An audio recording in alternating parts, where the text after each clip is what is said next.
भक्तों, ओम नमः शिवाय। श्री शिवाय नमस्तुभ्यम। जय श्री महाकाल। जी हाँ भक्तों, क्या आपके भी घर में कोई ऐसा व्यक्ति है जिसका विवाह नहीं हो पा रहा? आप लोग बहुत ज़्यादा परेशान हैं उसके विवाह के लिए कि आखिरकार उस व्यक्ति का जो विवाह है वो क्यों नहीं हो पा रहा।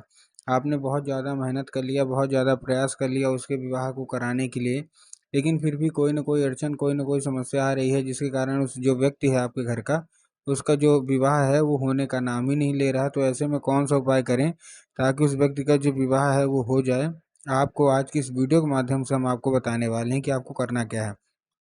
तो बस उपाय ध्यान से सुन के अच्छे से करिएगा ज़रूर। अगर आपने आज का ये उपाय ध्यान से सुन के और अच्छे तरीके से कर लिया तो अवश्य रूप से आपकी जो कोई भी इच्छा है, जो कोई भी मनोकामना है, सारी की सारी जो इच्छा, सारी की सारी जो मनोकामना है वो अवश्य रूप से पूरी होंगी ही होंगी। क्या करना है, कैसे करना है, पूरा आपको बताने वाला हूँ, अच्छे तरीके से आपको समझाने वाला हूँ। तो बस उपाय ध्यान से सुन के अच्छे से करिएगा ज़रूर, ठीक है ना। देखिए, आपको भी पता है कि पूज्य गुरुदेव की जो कथा होती है उसमें लाखों की भीड़ आती है। कैसे भीड़ आती है? लाखों की भीड़ आती है।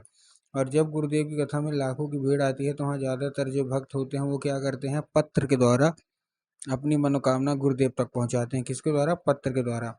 तभी गुरुदेव की कथा चल रही थी, आज से 4 से 5 महीना पहले की बात है। गुरुदेव की कथा चल रही थी और गुरुदेव की कथा में लाखों की भीड़ आई। अब जब गुरुदेव की कथा में लाखों की भीड़ आई तो वहाँ ज़्यादातर जो भक्त थे उन्होंने क्या किया, पत्र के द्वारा अपनी मनोकामना जो है वो गुरुदेव तक पहुँचाई। अब जब गुरुदेव के पास पत्र पहुँचा और गुरुदेव ने पत्र पढ़ा तो वहाँ गुरुदेव ने देखा कि ज़्यादातर जो भक्त है ना, उनकी क्या है, केवल और केवल एक ही मनोकामना है। क्या मनोकामना है? कि गुरुदेव, हमारा जो घर का एक व्यक्ति है, कोई किसी का लड़का है, किसी का लड़की है, उनका विवाह नहीं हो पा रहा। हम लोग बहुत ज़्यादा परेशान हैं कि उनका जो विवाह है वो हो जाए, लेकिन कोई ना कोई अड़चन, कोई ना कोई समस्या आ रही है जिसके कारण उनका जो विवाह है ना वो नहीं हो पा रहा है। कृपया करके कोई उपाय बता दे ताकि उनका जो विवाह है वो हो जाए। अब जब गुरुदेव ने देखा तब गुरुदेव ने 2 से 3 उपाय बताए और कहा केवल और केवल ये उपाय कर लेना, तुम्हारे घर का जो कोई भी व्यक्ति है, जो कोई भी सदस्य है जिसका भी विवाह नहीं हो पा रहा, अवश्य रूप से उसका जो विवाह है ना वो होगा ही होगा।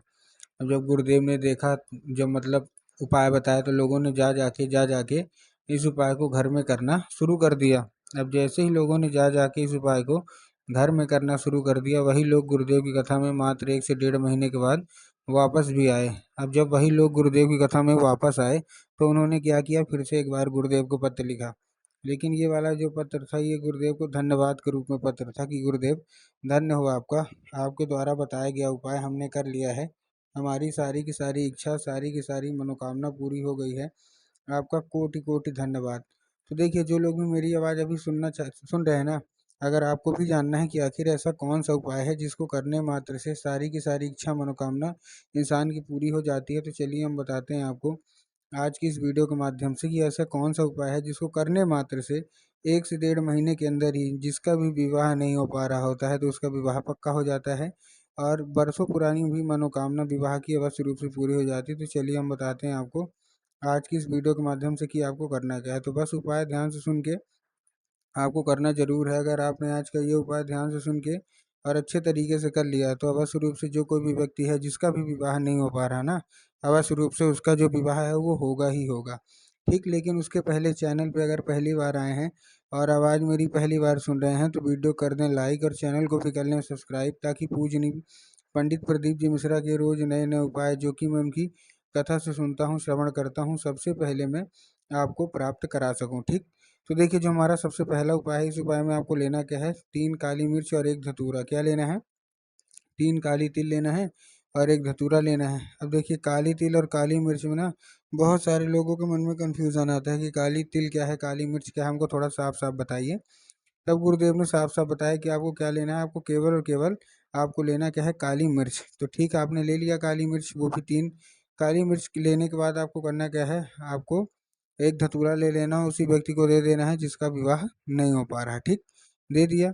अब देने के बाद आपको करना क्या है, जैसे आपने दे दिया उसको भेज दीजिए कहाँ, सीधा सीधा शिव मंदिर। अब जैसे वो व्यक्ति शिव मंदिर पहुँचेगा, शिव मंदिर पहुँचने के बाद उसको बोलना है कि दक्षिण दिशा में खड़ा हो जाए और उत्तर की ओर अपना चेहरा कर ले। अब देखिए, दक्षिण और उत्तर में भी बहुत सारे लोगों के मन में कन्फ्यूज़न आता है कि दक्षिण क्या है, उत्तर क्या है, हमको थोड़ा साफ साफ बताओ। तब गुरुदेव ने साफ साफ बताया है कि आप जिस भी शिव मंदिर जा रहे हैं उस शिव मंदिर का जिधर साइड जलाधारी होगा आपको अपना चेहरा उधर साइड करके खड़े हो जाना है। ठीक, तो आप खड़े हो गए। अब खड़े होने के बाद आपको एक नाम लेके, कौन सा? महादेव का बहुत ही सुंदर सा नाम है श्रम्भेश्वर महादेव।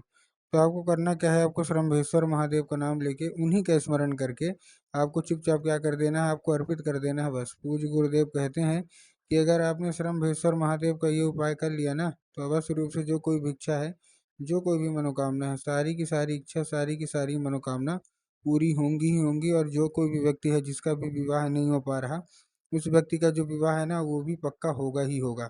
ये था कौन सा? ये था हमारा पहला उपाय। अब हम चलते हैं अपने दूसरे उपाय की ओर। अब देखिए जो दूसरा उपाय है, इसमें आपको 11 लाल फूल लेने हैं। क्या लेना है? 11 लाल फूल। अब देखिए जब आप 11 लाल फूल लेंगे, तब आपको ध्यान रखना है कि जो फूल है वो कहीं से भी कटे फटे या खंडित नहीं होनी चाहिए। बहुत सारे लोग यही गलती करते हैं। दूसरी चीज़ आपको ध्यान रखना है कि जो फूल है वो एक किस्म का होना चाहिए। एक किस्म का मतलब, अगर गुलाब के ले रहे हैं तो केवल केवल गुलाब के लीजिए, अगर गुड़हल के ले रहे हैं तो केवल केवल गुड़हल के लीजिए। ठीक, ऐसा नहीं करना कि 2 फूल गुलाब के ले लिए, 3 फूल गुड़हल के ले लिए, 4 फूल किसी और के ले लिए। तो इसका भी आपको ध्यान रखना है। ठीक, तो आपने ले लिया। अब लेने के बाद आपको करना क्या है, देखिए जैसे आपने ले लिया, लेने के बाद आपको चुपचाप पहुंच जाना है सीधा सीधा कहाँ? शिव मंदिर। अब जैसे शिव मंदिर पहुंचेंगे, शिव मंदिर पहुंचने के बाद करना क्या है, जैसे ही शिव मंदिर पहुंचेंगे, शिव मंदिर पहुंचने के बाद आपको क्या करना है, आपके दिमाग में आएगा कि जाएंगे बाबा भोलेनाथ के ऊपर अर्पित कर देंगे, जो कि पूर्णतः गलत है। आपको बाबा भोलेनाथ के ऊपर अर्पित नहीं करना। आपको कहाँ अर्पित करना है? आपको अर्पित करना है माता शोक सुंदरी के ऊपर। अब देखिए जिसको पता है कि माता शोक सुंदरी की जगह कहाँ होती है, उनका तो ठीक, लेकिन बहुत सारे ऐसे लोग हैं जिनको यही नहीं पता कि माता शोक सुंदरी की जगह होती कहाँ है। तब गुरुदेव ने साफ साफ बताया है कि आप जिस भी शिव मंदिर जा रहे हैं, वो जो शिव मंदिर की जलाधारी है ना, तो जलाधारी के बिल्कुल बीचों बीच किसकी जगह होती है? माता अशोक सुंदरी की। तो आपको अर्पित कर देना है फूल पूरा का पूरा। ठीक, ये था कौन सा?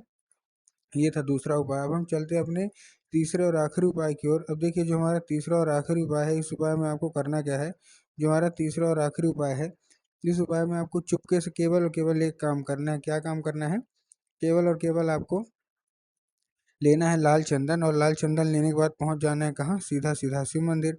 अब अभी मैंने आपको जगह बताई, क्या जगह बताई? अभी मैंने आपको जगह बताई कौन सी? माता शोक सुंदरी की। तो आपको करना क्या, अपने दाहिने हाथ मतलब राइट हैंड की कोई भी एक उंगली से, मतलब दाहिने हाथ की कोई भी एक उंगली से क्या करना है, दाहिने हाथ की कोई भी एक उंगली से 3 बार बिंदी के रूप में आपको टीका लगाना है। कहाँ पास? माता शोक सुंदरी की जगह पे 3 बार बिंदी के रूप में टीका।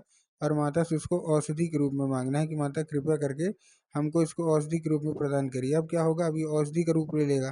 तो बस आपको करना क्या है, 5 मिनट तक आप खड़े रहिए, फिर वही उंगली लेके आ जाइए घर। घर आने के बाद आपको करना क्या है, घर आने के बाद आपको चुपचाप केवल और केवल एक काम करना है। वो जहाँ आप सोते हैं, जिधर साइड सर करके सोते हैं, उधर साइड की जो दीवार होगी ना, उसी दीवार में आपको ये लगा देना। पूज्य गुरुदेव कहते हैं मात्र 1 से 1.5 महीना रुकिए, बस मूल रूप से मनोकामना पूरी होगी ही होगी।